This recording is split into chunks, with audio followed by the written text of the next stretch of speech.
Well, sorry about that. I clicked some button and it stopped the video, but at least that was a good breaking point. So we just have two short videos today. Write the decimal as a fraction or mixed number in simplest form.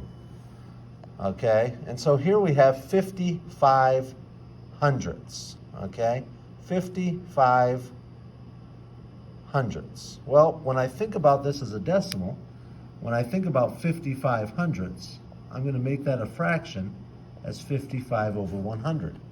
I know that this ends in 5 and that ends in 0, so they're both divisible by 5.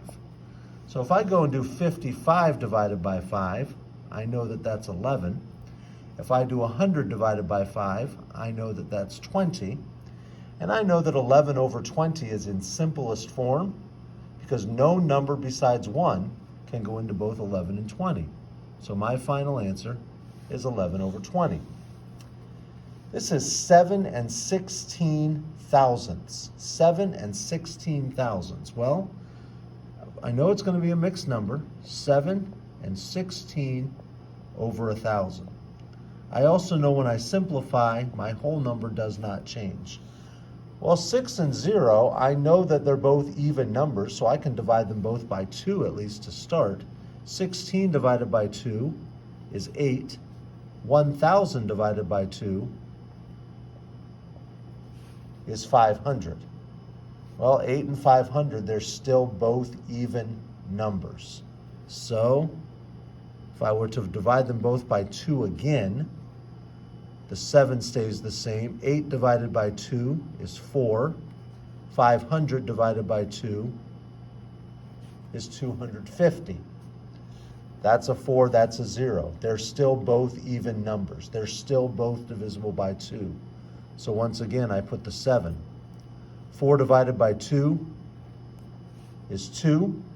250 divided by 2 is going to be 125. 2 over 125, that's in simplest form. No number besides 1 can go into both 2 and 125 evenly.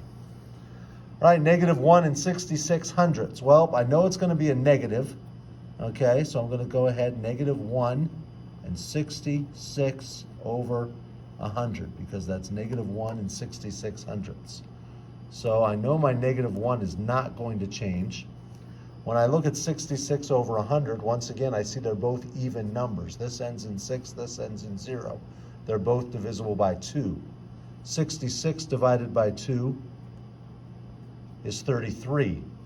100 divided by 2 is 50. I know that this is in simplest form because no number besides 1 can go into both 33 and 50.